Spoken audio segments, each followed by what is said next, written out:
ఇప్పటికి సరిగ్గా 2 నెలల క్రితం నవంబర్ 8వ తేదీని ఆంధ్రప్రదేశ్ ముఖ్యమంత్రి గౌరవనీయులు చంద్రబాబు నాయుడు గారు నాకు స్వయంగా ఫోన్ చేసి అధికార భాషా సంఘం అధ్యక్ష పదవి మీరు స్వీకరించండి అని కోరారు.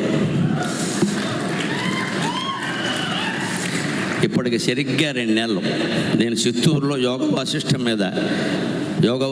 మీద ప్రవచనాలు చెప్తుంటే మధ్యాహ్నం 3 గంటల సమయంలో స్వయంగా ఆయన ఫోన్ చేసి, గరికపాటి వారు మీరంటే మాకు చాలా గౌరవం, మీరు అధికార భాషా సంఘం బాధ్యతలు స్వీకరించండి అని అడిగారు.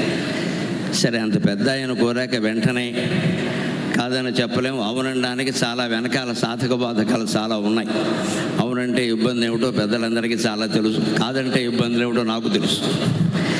అందుకని నాకు 48 గంటల సమయం ఇవ్వండి, 2 రోజుల్లో మాకు కుటుంబ సభ్యుల్ని శ్రేయోభిలాషుల్ని ఆలోచించుకొని చెప్తాను అంటే సరేనండి అన్నారు. నేను 24 గంటల్లోనే చెప్పాను. 2 పనులు చేస్తే నేను తప్పకుండా స్వీకరిస్తానండి. అక్కడ చేయవలసింది చాలా ఉంది, కానీ చేయగలిగింది ఏం కనపడడం లేదు. సంఘంలో చేయవలసింది చాలా ఉంది, కానీ చేయగలిగింది ఏం కనపడడం లేదు అని 2 మాటలు వారి కార్యదర్శితోనూ అన్నాను, ఇక్కడ అంటున్నాను. ఈ 2 అమలు జరిగితే అధికార భాషా సంఘం అనేది అవసరమే లేదు. ఆ 2 అమలు కాకపోతే అధికార భాషా సంఘం ఉండి ప్రయోజనం లేదు. ఏమిటా 2 అంటే, 1వ తరగతి నుంచి 5వ తరగతి వరకు నిస్సందేహంగా తెలుగు మాధ్యమమే అమలు కావాలి. అందులో సందేహం ఉండడానికి. కేంద్ర ప్రభుత్వం జాతీయ నూతన విద్యా విధానం ప్రకటించినట్టుగా ఖచ్చితంగా 8వ తరగతి వరకు అని చెప్పారు వారు. మన రాష్ట్రాల్లో ఎల్కేజీ యూకేజీ అనే దిక్కుమాలిన వ్యవస్థ మూసేసి శిశు బాల అరవగానే సరిపోలేదు, ముందు పద్ధతి మార్చుకోండి. ఈ అరిచిన వాళ్ళందరూ కనీసం మీ పిల్లలైనా తెలుగులో చదివించండి చాలు. మీ పిల్లలైనా చదివించండి. అరవడానికి ఆంధ్రుడు ముందు ఉంటాడు, పని చేయాలంటే వెనకాల ఉంటాడు. అందుకని స్పష్టంగా చెబుతున్నా, మొహమాటం లేకుండా నాకు నెక్కచ్చిగానే మాట్లాడడం అలవాటు, బద్దలు కూడా చెప్పడమే అలవాటు, మొహమాటం వెళ్ళా. 1వ తరగతి నుంచి 5వ తరగతి వరకు ఎల్కేజీ యూకేజీ వ్యవస్థ కూడా తీసిపారేసి శిశు బాల తరగతులు పెట్టి అమ్మా నాన్న అనే మాటలతో, తెలుగు గీతాలతో, వానా వానా వల్లప్ప, అప్పడప్పడ తాండ్ర, ఆవకాయ తాండ్ర లాంటి పాటలతో మొదలైతే తప్ప తెలుగు నిలబడే అవకాశం లేదు.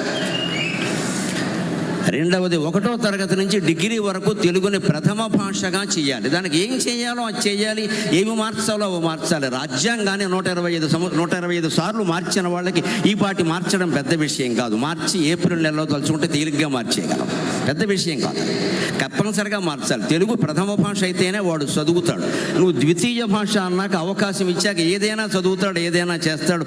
మార్కుల కోసం చదివే మూర్ఖులు తయారవుతారు తప్ప విజ్ఞానులు తయారు కారు ఖచ్చితంగా. ఆ మార్కుల వ్యవస్థపై, మూర్ఖ వ్యవస్థపై తెలుగు వ్యవస్థ మళ్ళీ రావాలి అంటే ప్రభుత్వం 1వ తరగతి నుంచి డిగ్రీ వరకు తెలుగుని ప్రథమ భాష తప్పనిసరి ఒక పాఠ్యాంశం చేయాలి. 5వ తరగతి వరకైతే తెలుగు మాధ్యమమే ఉండాలి.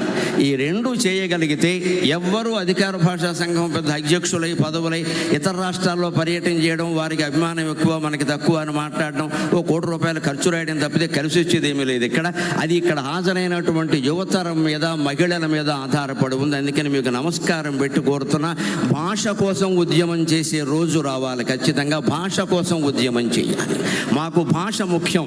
మీకు ఓట్లు కావాలంటే మా భాషను నిలబెట్టండి, మీకు ఓట్లు కావాలంటే మాధ్యమం మార్చండి. మా పిల్లల్ని తెలుగు మాధ్యమంలోనే చేర్పిస్తాం, మా ఇంట్లో తెలుగే మాట్లాడతాం అనేటువంటి పట్టుదల మీకు రాగలిగితే ఖచ్చితంగా తెలుగు భాష నిలబడుతుంది. ఇంకొక మాట చెప్పి పద్య రూపంలో నేను సెలవు తీసుకుంటాను.